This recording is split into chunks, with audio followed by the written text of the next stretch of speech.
अभी जैसे कि मैं कुल्दरा गांव की स्टोरी के बारे में आपको बताने जा रहा हूँ। कुल्दरा गांव है जो India's most second haunted palace के नाम से जाना जाता है। कुल्दरा गांव है जो सालम सिंह दीवान से रिलेटेड स्टोरी है, क्योंकि एक ही रात में अचानक है जो गांव कैसे खाली हुआ। कुल्दरा गांव अकेला खाली नहीं हुआ है। कुल्दरा जैसे 84 गांव रातों रात खाली हुए। तो वो कैसे खाली हुए हैं कि सालम सिंह दीवान था, तो सालम सिंह दीवान हैं जो अक्सर खाबा फोर्ट हैं जो वहाँ पे ड्रिंक वगैरह करने के लिए जाया करते थे। तो वहाँ पे बीच में एक है जो कुल्दरा गांव के अंदर है जो आर्टिफिशियली लेक बनाया गया था। तो वहाँ पे अक्सर हैं जो अपने घोड़े को पानी पिलाने के लिए वहाँ पे रुकते थे। तो सालम सिंह दीवान वहाँ से गुजर रहे थे, तो वहाँ पे हैं जो अपने घोड़े को पानी पिला रहे थे। तब कुल्दरा गांव की राजकुमारी जो राजगुरु की पुत्री थी वसुंधरा, तो वो वहाँ पे है जो कुल्दरा गांव के अंदर है जो लेक बनाया हुआ था, तो वहाँ पे पानी भरने के लिए वो गई हुई थी। तो वो पानी भरने के लिए वहाँ पे गई थी, तो वहाँ पे है जो सालम सिंह दीवान की नज़र उस कन्या के ऊपर पड़ी और वो मन ही मन उस कन्या से प्रेम करने लग गए। और उस कन्या के पास जाके उन्होंने वार्तालाप की कि हे कन्या, मैं आपसे विवाह करना चाहता हूँ, क्या आप मुझसे विवाह करोगे? तो उसे कन्या ने स्पष्ट मना कर दिया कि आप क्षत्रिय वंश के हो, हम ब्राह्मण समाज के हैं और मेरे फादर और मदर जहाँ बोलेंगे वहीं मैं शादी करूँगी।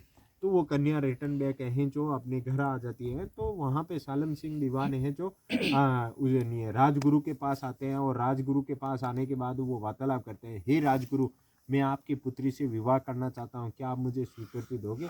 तो राजगुरु ने स्पष्ट मना कर दिया, आप क्षत्रिय वंश के हो, ब्राह्मण समाज नहीं जो हम ब्राह्मण समाज के हैं, आप मांस मच्छी वगैरह खाते हो, हमारे शादी नहीं हो सकते। तो वहाँ से सालम सिंह दीवान ने गुस्से में वहाँ से चले गए और दूसरे दिन उन्होंने एक खत लिखा कि या तो इसे पूरे गांव के ऊपर हमला करके लड़की को उठा के लेके जाऊंगा, नहीं तो इसकी शादी मेरे साथ करवा दो। तब हैं जो राजगुरु ने हैं जो वहाँ पे 84 गांव के सारे मुखिया को एकत्रित करके वहाँ पे बैठाया और उन्होंने वहाँ पे निष्कर्ष किया कि हम हमारी खुद के प्राण बचाए और हमारी बेटी की इज्जत बचाएं। तो 84 गांव के सारे मुखिया आके वहाँ पे एकत्रित हुए। उन्होंने हैं जो रातों रात हैं जो गांव खाली करने का फैसला लिया। तब वहाँ पे फैसला लेने के उपरांत वहाँ पे एक कलश लिया, उसके अंदर नमक मिश्रण लगा के और उस पूरी कुल्दरा गांव को श्रापित कर दिया कि हम इस गांव के अंदर नहीं बस पाए तो हमारे बाद इस गांव के अंदर कोई नहीं बस पाएगा। और आज भी है जो कुल्दरा गांव के चारों तरफ तारबंदी बनाई हुई है, उस गांव के अंदर कोई भी नहीं। और वहाँ पे वो श्रापित गांव है, वहाँ से एक छोटा सा पत्थर का टुकड़ा भी कोई इंसान नहीं ले जाता है, वो श्रापित हैं इसके कारण से। और वहाँ से हैं जो दूसरे दिन रातों रात हैं जो बाकी सारे के सारे वहाँ पे गांव खाली करने का फैसला लिया।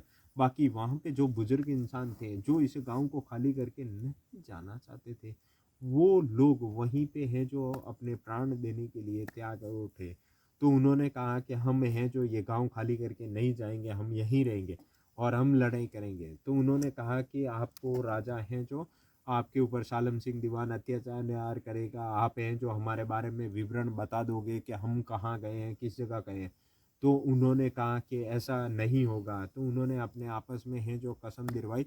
तो जो बुजुर्ग इंसान वगैरह जो गांव खाली करके नहीं जाना चाहते थे, तो उन्होंने है जो छुरी लेके अपने अपने सर कलम वही कुल्दरा गांव के अंदर है जो अपने त्याग अपना सर खुद ने कलम कर दिया। कई हजार लोग वहीं पे मारे गए।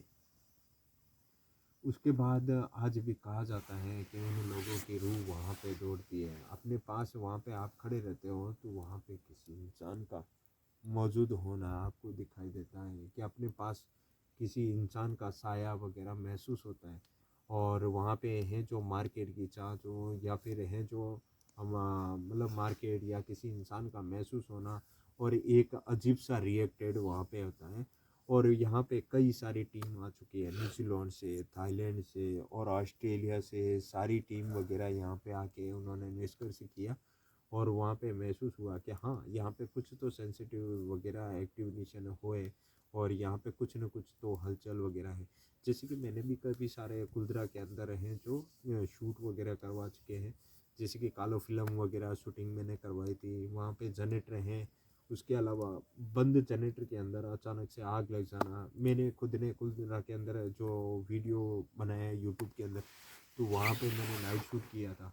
तो उसके अंदर हम जैसे कि 8-9 बैटरी बैकअप वगैरह हाइड्रोजन के लेके गए थे। तो वहाँ पे एक बैटरी डिस्चार्ज हो गई, 2 हो गई, 3 हो गई, 4 हो गई, और 4 बैटरी के बाद तो बैटरी मतलब फॉक्स लाइट खुद ही बंद हो गई। मतलब ऐसे काफ़ी सारे रिएक्ट फिर भी हमने हैं जो फ़ोन की लाइटिंग से किया था। फिर भी 2 फ़ोन तो हमारे स्विच ऑफ हो गए थे, फिर भी एक फ़ोन तो हमारे पास बच ही गया जब तक तो सुबह हो गई थी।